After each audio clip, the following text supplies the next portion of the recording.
Trenches of the First World War. The Omaha Beach in Normandy.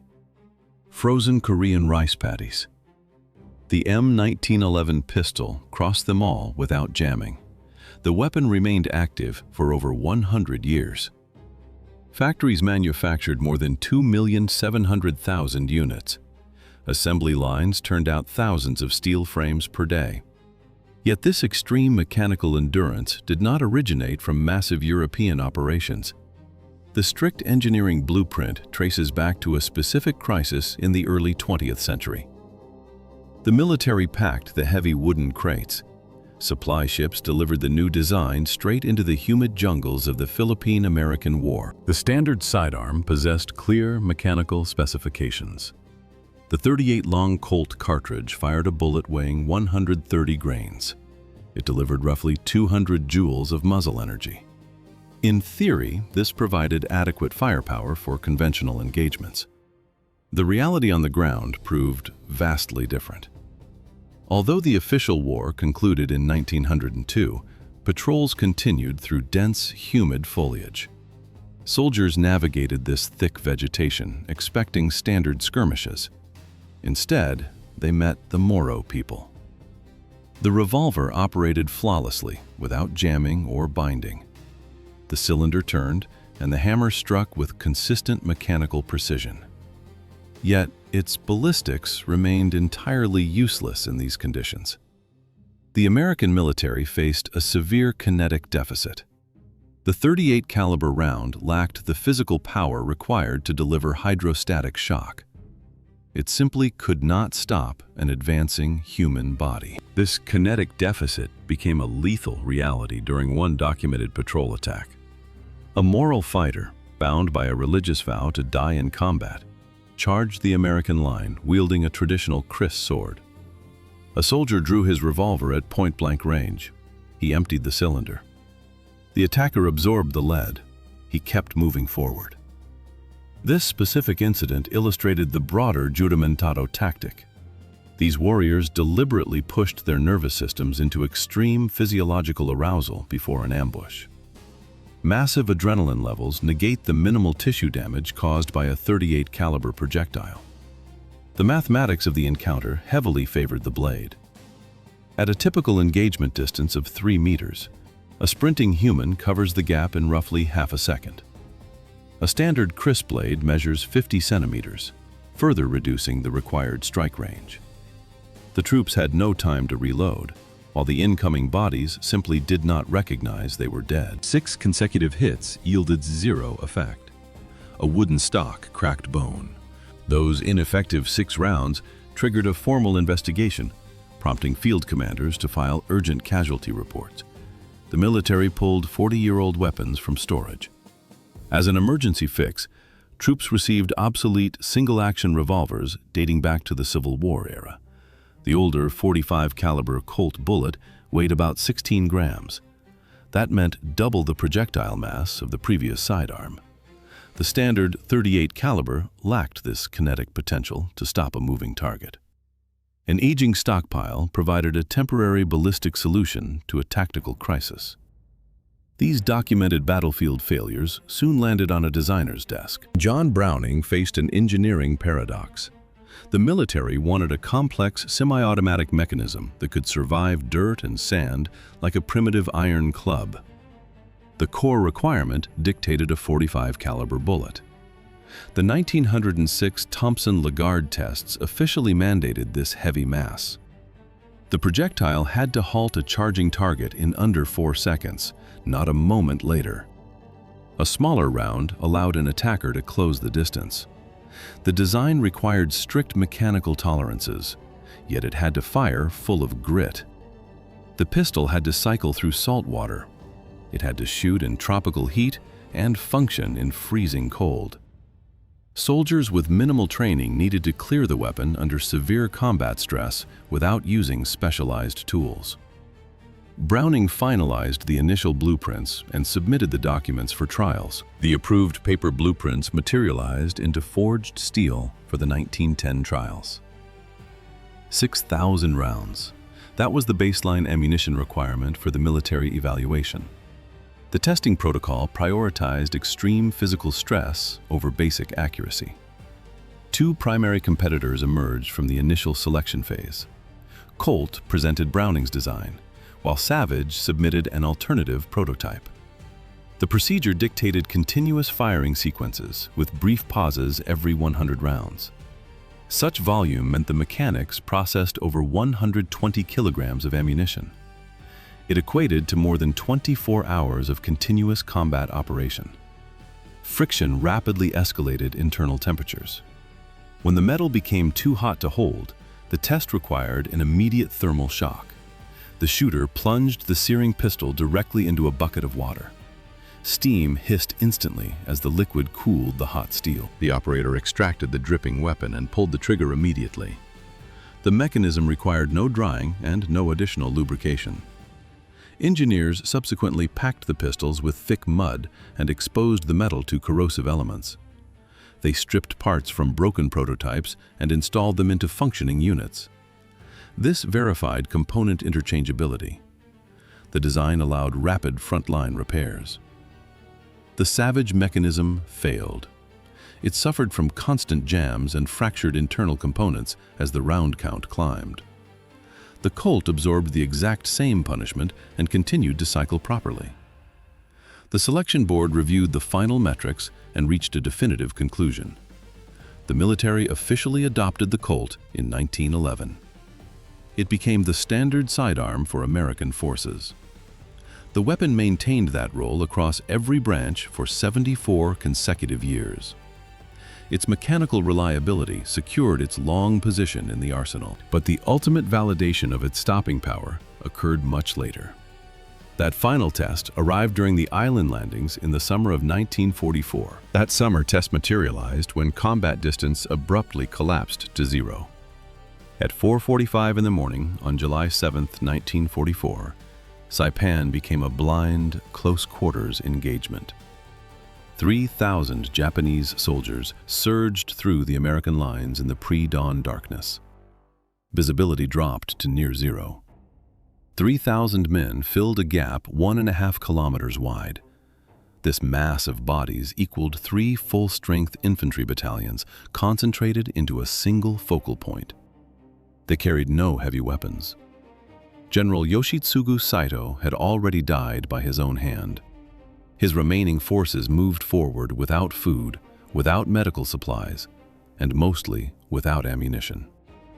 Some carried rifles scavenged from corpses. Others held nothing but sharpened bamboo poles, marching without any tactical formation. They did not maneuver. They simply advanced in a dense, continuous physical wave. The physical mass of the crowd overran the first defensive line. The soldiers kept moving, ignoring incoming fire. They hit the second layer of defense and tore through it entirely. The breach expanded across the terrain. Thousands of wounded and unarmed men poured through the widening opening in the dark. They flooded directly into the rear sector. The mass kept running blindly toward the artillery batteries, communication hubs, and field hospitals. The assault crashed into defensive sectors entirely devoid of active infantry units. Cooks, artillery crews, and medical clerks suddenly stood directly in the path of the advancing mass. These rear echelons lacked tactical combat training, relying exclusively on the standard M1911 pistol holstered on their hips. The firearm became their sole defensive barrier against the attack. The mechanical cycle of the weapon dictated the survival rate during those dark pre-dawn minutes. A standard M1911 magazine held exactly 7 rounds of ammunition, demanding constant manipulation of the pistol under severe stress. Operators emptied their weapons in rapid succession at point-blank range. The heavy slide slammed into its rearward position with a sharp metallic clank. Artillerymen ejected the empty steel tubes and jammed fresh magazines into the magwell entirely by feel in the dark. The 45 ACP cartridge compensated for the defenders' lack of formal combat preparation. Firing a heavy 15-gram projectile, the caliber delivered immediate stopping power against moving targets. The bullet transferred high kinetic energy upon impact, dropping attackers instantly without requiring precise marksmanship. The mechanical cycle repeated continuously until ammunition pouches ran empty. Men fired their pistols into the crowd until the heavy steel slide locked back one final time. Strikes with the empty grip, point-blank shots, and the heavy mass of steel handguns stopped the breakthrough. 4,000 dead Japanese soldiers remained scattered across the rear artillery positions. The perimeter held its ground. This specific body count on a single defensive sector matched the weekly losses of major First World War campaigns. American casualties were severe. In this dark clash, engagement distance shrank to mere meters. Standard rifles became unwieldy. Handguns dictated survival. The men who lived through the night remembered exactly what worked when the enemy broke the perimeter. This extreme statistical outcome embedded itself into the institutional memory of the surviving units. It forged a permanent doctrinal argument. The pistol remained in frontline service decades after its official retirement dates. The reason this weapon defied replacement lay directly on John Browning's drafting table. Browning designed the cartridge and the gun simultaneously. He tailored every steel surface exactly to his .45 ACP round. The result was a tightly integrated package based on a short recoil tilting barrel. When the primer ignites, chamber pressure spikes. The barrel and slide punch backward together, locked tight to contain the expanding gases. A fraction of a second later, the rear of the barrel drops. It physically unlocks from the slide. The heavy slide continues its rearward travel alone. The spent brass casing ejects sideways. Deep inside the frame, a stiff recoil spring compresses hard under the blow. This specific sequence defined a century of firearms development. Today, most modern self-loading pistols still rely on Browning's short recoil method. The spring bottoms out and immediately drives the slide forward. It strips a fresh cartridge from the magazine. The brass slides up the feed ramp. The visual concept of these moving parts looks incredibly simple. But making the mechanism work required exact milling tolerances to withstand firing stress. The returning slide pushes the new cartridge into the chamber. The barrel cams upward and locks back into battery. While the action locked, the fired bullet executed the rest of Browning's design. Today's high-velocity calibers make his creation look abnormally slow. The 11.5mm projectile flies at 253 meters per second. A 9mm bullet travels much faster, exceeding 365 meters per second. The .45 caliber compensates with pure mass. The heavy slug strikes the target. The lead nose physically crushes against the barrier. It flattens inward to drive a permanent cavity through the material. The destroyed channel inside the target stretches wider than a human thumb. The math dictates the outcome. The 11.5mm round has an impact surface nearly 60% larger than a 9mm. Velocity deficits vanish at point-blank range. A standard 9mm projectile weighs 7.5 grams, while Browning's bullet weighs almost 15 grams. Physical tissue disruption outweighs penetration depth. An attacker stands 3 meters away. There is no time for another shot. The heavy mass forces a massive transfer of kinetic energy. Despite this mechanical advantage in close-range scenarios, logistics eventually won. The Army officially replaced the M1911 with the Beretta system. 15 rounds in the new weapon magazine marked a fundamental supply chain shift. During the 1985 transition to the Beretta M9, special operations units flatly refused to surrender their platforms. The 74-year-old handgun conflicted with NATO standard 9x19mm protocol, known as STANAG 4090. This directive demanded strict ammunition interchangeability. Logistics dictated that 15 9mm rounds for regular troops outvalued 7 heavy-caliber rounds for specialists. The decision resolved mass supply equations. Yet, operators facing 3-second engagements recorded a direct drop in terminal stopping power. Official general issue ended. Yet procurement simply shifted to elite supply lines.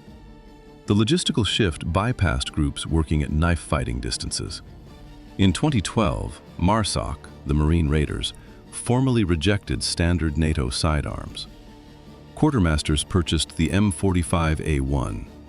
Armorers handed the new 45 ACP weapons to operators right before combat deployments. This was no historical tribute. The upgraded weapon became the primary tool for active war zones. Operators gripped the modernized frames. A heavy click of the safety signaled readiness. Different agencies reached the same conclusion independently. When conventional forces surrendered their inventory in 1985, Marine Corps Force Reconnaissance kept theirs. Delta Force refused the swap. The FBI hostage rescue team faced unique physical constraints. Working inside dense urban structures, agents knew that 9mm bullets often overpenetrated drywall, creating critical risks for hostages. The older platform delivered immediate energy transfer. It stopped targets without passing through them. Metrics of survival dictated the gear. When engagements unfold in seconds, procurement scores matter less than physics. Elite operators discarded high-capacity alternatives. They loaded the heavy caliber for clearing rooms. To meet modern tactical demands, the M45A1 platform required internal modification. A 20th century silhouette hides internals built for current optics and ammunition. Railed frames mount flashlights and laser sights. Ambidextrous controls provide immediate access. Skeletonized triggers drop the pull weight. Inside the chamber, modern hollow-point ammunition slides smoothly across a polished feed ramp. Early versions jammed on anything except ball rounds. Today, 110 years of mechanical refinement separate the generations. Modern mechanism tolerances have surpassed the precision of Browning's original blueprints. Despite this precision, the regular military is moving on. The United States Army is overhauling its entire arsenal. 32 years after adopting the Beretta M9, the military initiated the Modular Handgun System program in 2017. Regular infantry units are now transitioning to the Sig Sauer P320. These modern striker-fired pistols rely on advanced 9mm ammunition. But the base equation of point-blank combat remains unchanged. At a distance of just 1 meter, fractions of a second dictate the outcome of an engagement. This exact physical parameter defined the original engineering task. John Browning sat down. He spread out combat reports from the Philippines in the early 1900s. Soldiers faced sudden ambushes. Their standard weapons failed to stop advancing targets in time. Browning analyzed the incident logs point by point. He drafted new mechanism blueprints from scratch. A heavy steel frame and a solid brass cartridge became the physical answer to an immediate survival scenario. He embedded the required stopping power into a fixed mechanism. Surpassing this baseline demanded unacceptable compromises. Every subsequent attempt to modify the core mechanics degraded reliability. The original solution endures. A spent brass casing rings sharply against a concrete floor during a fast room clearance. Ballistics ignore institutional inertia. An American Special Operations soldier crosses the threshold of a dark room. His holster holds a weapon engineered more than a century ago.